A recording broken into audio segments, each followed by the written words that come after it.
On est avec Pascal. Pourquoi on parle des riches? Parce que c'est vraiment intéressant. C'est l'Observatoire français des conjonctures, économiques, l'OFCE, qui a publié la semaine dernière une série de statistiques. Un Français sur deux gagne moins de 2 000 € net par mois. Pascal, bonjour. Je ne sais pas si vous êtes concerné par cela d'ailleurs, par ce bonjour chiffre. Pascal, bonjour l'équipe.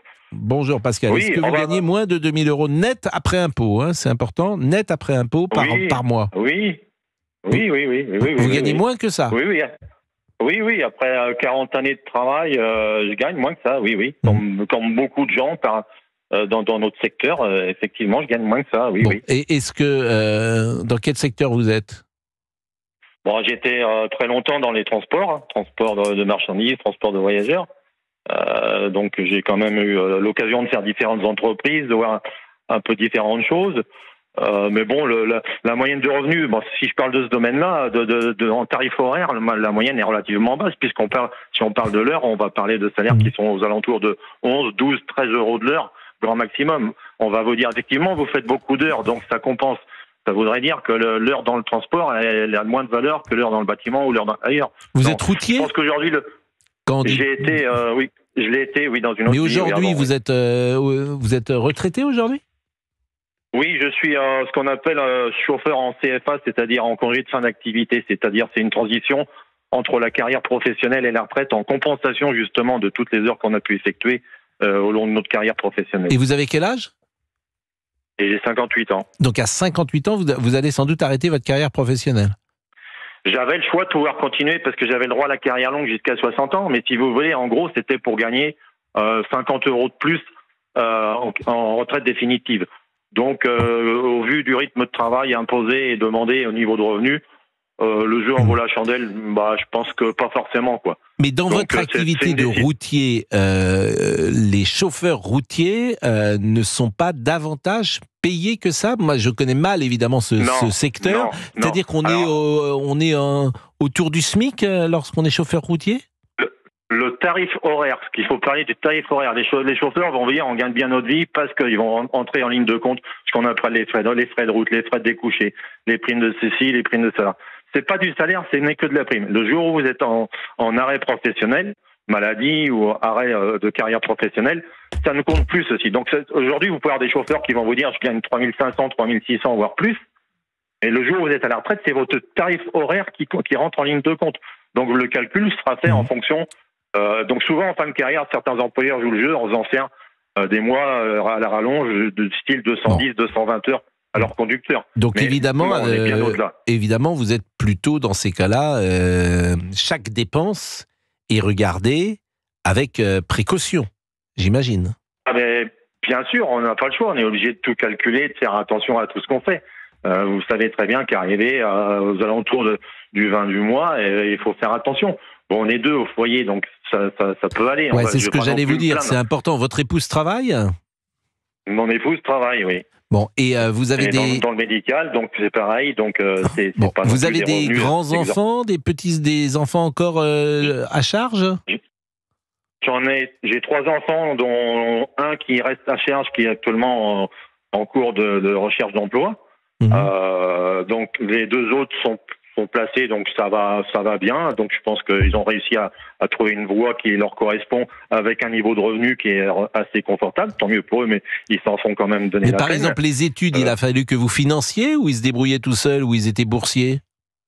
Alors on a cette chance, c'est qu'ils sont courageux et travailleurs. Donc dès qu'ils avaient le temps de travailler, ils ont toujours travaillé au moment des vacances ou au moment où ils pouvaient le faire pour se faire des petits revenus. Mais sinon, on a toujours financé les études. On a fait un choix aussi de les mettre en privé. Ça, c'est un choix personnel.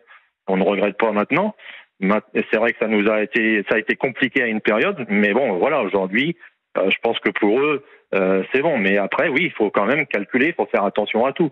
On ne peut pas changer sa voiture comme ça. Moi, je roule toujours avec des voitures anciennes. C'est un choix. Vous êtes propriétaire de votre maison? Oui, voilà. C'est ce qui aide aussi un petit peu quand même. Non, mais c'est intéressant parce que vous êtes exactement dans ce qu'on appelle la classe moyenne. Et c'est une classe moyenne qui vit moins bien qu'elle ne vivait sans doute il y a 30 ans. C'est-à-dire qu'il y a quand même 2 salaires chez vous. Et, exactement. Vous payez des impôts, Pascal? Impôt sur le revenu? On a de l'impôt sur le revenu, oui. Oui. Et qui correspond, vous savez combien vous avez payé d'impôts sur le revenu, par exemple, l'année dernière? Pardonnez-moi de poser ces questions-là, mais elles sont intéressantes pour ceux qui nous écoutent. J'ai pas le montant exact, mais en pourcentage, je regarde, mais de toute façon, là, ça va évoluer, puisque là, je suis arrêté depuis 6 mois. Donc là, on va refaire le bilan prochainement. Mais de toute façon, on sera encore redevable de l'impôt sur le revenu, oui. Bon, après, on marque une pause. On marque une pause à 11h56, mais c'est intéressant et on est dans un débat, je le répète, un Français sur deux gagne moins de 2 000 euros. Mais ce qui est intéressant, c'est que la classe moyenne, effectivement, elle est percutée fortement parce que le salaire, par exemple, n'est pas indexé sur l'inflation, parce que évidemment elle ne bénéficie pas des chèques qui peuvent exister pour chèque carburant, chèque énergie, etc., parce que t'es au-dessus des minima. Donc le paradoxe, c'est que les gens les plus pauvres, alors c'est bien qu'ils soient aidés parce que par définition ils sont les plus pauvres, mais leur pouvoir d'achat, eux, ne bouge pas, mais il est plus faible. Vous me suivez ? Puisque le SMIC est indexé sur l'inflation, alors que les salaires qui ne sont pas du SMIC ne sont pas indexés sur l'inflation. Donc c'est aussi bien d'aider ceux qui sont les plus défavorisés, mais la classe moyenne est déclassée et c'est pas nouveau. Il est 11h57, on marque une pause ou vous voulez dire quelque chose, monsieur Olivier? Je voulais dire une petite chose. On a 21 000 abonnés sur la page, c'est important, non? Non mais ça c'est vraiment bien. En même temps, 21 000 depuis le mois de septembre. Je peux vous dire quelque chose? Oui. Pour être complètement honnête, oui. il y a une autre page. D'habitude, non, ça dépend, à mi-temps. Mais oui. Et donc, il y a la page d'une autre émission, à peu près dans notre format, qui est à 30 000. Et ça fait des années qu'elle existe, 30 000 abonnés. On est à 21 000 en quelques mois. Je vais les rattraper et les battre. Je suis en train de les exploser. Oui. Attendez, pardon, oui, non, mais on est sur Europe 1. Oui, on est sur Europe 1. On est sur Europe 1 de Monsieur Liberty. Oui, de Monsieur Liberty. Je surperforme sur la page. Mais la page dont vous parlez, c'est une autre station. Voilà. Qui elle-même, de temps en temps, écoute ses auditeurs. Exactement. Et il y a que 30 000. Et elle existe depuis 10 ans. Moi, en 4 ou 5 mois, 21 000. Allez, hop là, monsieur Boubou. Et paraît-il, quand vous êtes indexé, votre salaire est indexé, vous avez 1 euro par abonné supplémentaire, c'est vrai? Par dizaines de milliers, oui, 1 euro. Donc là, 21 000, vous avez 20 en prime. Oui, c'est ça, c'est une mesure de Monsieur Liberty. C'est une jolie prime. Oui, c'est ça.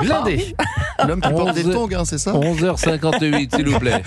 Vous écoutez Pascal Pro et vous sur Europe 1. Europe 1. Pascal Pro et vous. Ce c'est aujourd'hui. C'est-à-dire qu'en plus de ne pas être suffisamment riche ou aisé, vous savez comment les autres vivent. Ce qui n'était, me semble-t-il, pas le cas il y a 40 ans. Donc ça crée de la rancœur, pourquoi pas de la jalousie, de l'envie, des sentiments qui sont bien normaux. D'ailleurs, c'est pour ça que certains réfléchissent à un revenu par exemple universel. Pour même les gens les plus fortunés, les milliardaires aux États-Unis réfléchissent, et pas que aux États-Unis, réfléchissent aujourd'hui à un système de répartition qui pourrait être différente. Pascal, vous allez être en retraite, on termine avec vous. Est-ce que vous avez calculé votre retraite ? Mon niveau de retraite sera aux alentours de 1 600 euros, point, terminé, quoi. Ah oui, alors ça, en revanche, c'est pas mal. C'est-à-dire qu'il n'y aura pas trop de différence entre votre vie professionnelle et la retraite. J'avais peur que votre retraite soit infiniment plus basse que votre vie professionnelle. Si vous voulez, ma vie professionnelle, nous, dans ma corporation, les salaires, moi, à la fin, j'étais aux alentours de un peu plus de 2000. Aujourd'hui, avec le choix que j'ai fait, j'ai descendu. C'est une transition, et quand cette transition sera finie, puisque on est toujours dans un système de cotisation, après je passerai vraiment à la retraite dans le dur du sujet, si on veut dire. Mais elle sera forcément inférieure à ce que j'ai encore aujourd'hui. Mais ce que je veux dire, c'est que après toute une carrière professionnelle, après je sais pas pour se plaindre, parce que on peut encore se débrouiller.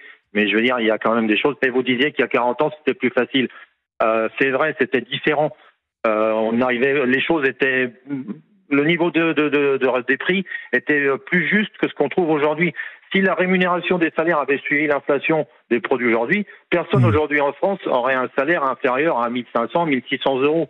voyez ce que je veux dire? Aujourd'hui, il y a des gens qui se font embaucher avec des tâches un peu compliquées, qui ont des salaires de 1300, 1350, 1400 non, mais euros. le prix de l'immobilier a augmenté. Il y a plusieurs choses qui ont changé. Il y a le prix de l'immobilier qui a augmenté, et puis il y a ce qu'on appelle le budget contraint qui a augmenté. C'est-à-dire que un téléphone portable, ça n'existait pas il y a 40 ans.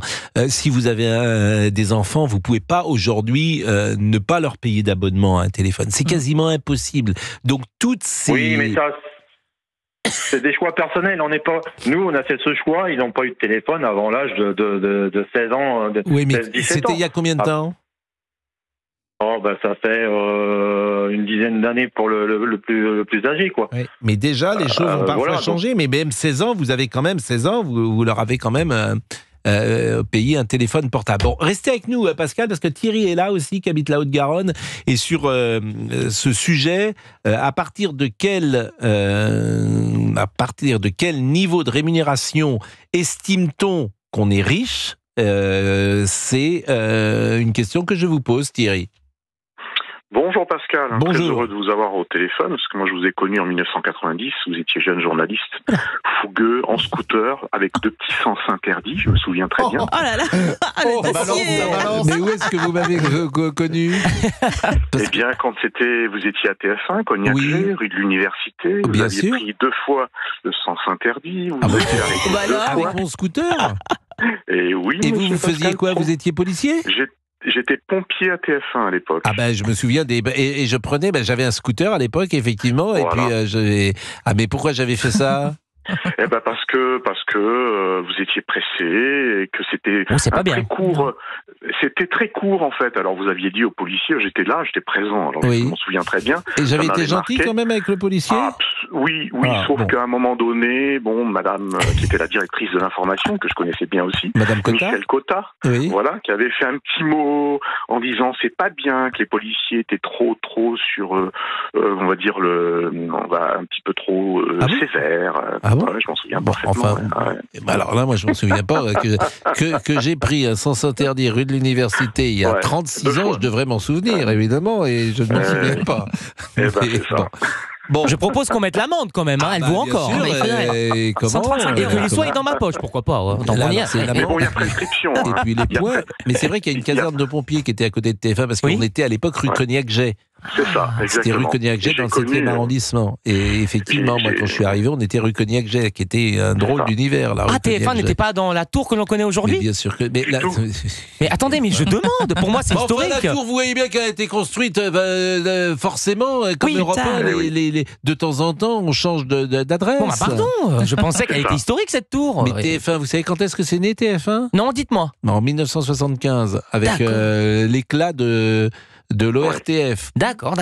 Bon, et c'était pas dans cette l'ORTF? Oui, l'ORTF, je vois quand même. Attendez, Pascal. Oui, non, mais je connais. Bon. Donc il y a eu TF1, France Antenne 2 d'ailleurs. C'était le nom. Antenne 2, oui. Antenne 2, le premier nom de la 2. Et avant, on disait la 1 et la 2. Et à partir de 75, on a dit TF1, Antenne 2. D'accord, très bien. J'ai plein d'anecdotes à vous raconter. Si un jour vous avez... dites-les-nous si vous voulez balancer sur des gens, parce que là je sens que le pompier que vous êtes a des choses à nous dire, donc vous êtes intervenu... non mais il y a du sous-texte dans ce que vous dites, genre j'ai plein d'anecdotes à vous dire. Bon, et vous n'êtes plus pompier aujourd'hui à TF1 alors? Non. Bon, vous êtes où aujourd'hui? Eh bien, je suis chargé d'affaires dans une société. Ah oui, vous négociez tous les renseignements que vous avez eus pendant des années. Il garde les bons tuyaux finalement. Je pourrais en écrire un petit bouquin. Vous gagnez bien votre vie? Oh non, pas tellement, pas tant que ça. Non. C'est quoi bien gagner sa vie pour vous? Pour moi, bien gagner sa vie, c'est pouvoir faire c'est la liberté de faire. C'est la liberté de prendre un avion, la liberté de prendre des vacances, la liberté d'aller. Là, vous pouvez pas prendre de vacances. C'est compliqué. Bon, vous gagnez combien? Je gagne 2000 euros. Je gagne 2000 euros par mois. Oui. J'ai 1600. Mon épouse fait à peu près pareil. On a 1600 euros de loyer de crédit par mois. On a entre 8 et 9 000 euros d'école à payer pour ma fille qui est en école d'architecte. Ça, c'est pas oui. Oui, 10 000 euros par an. Voilà. Elle est où votre fille? Elle est où votre fille? Elle est où votre fille? Elle est dans une école d'architecte à Toulouse. Ah oui, donc déjà elle dort chez vous. Ouais. Vous n'avez pas à payer Non, si. Moi je suis pas à Toulouse, je suis un petit peu plus loin.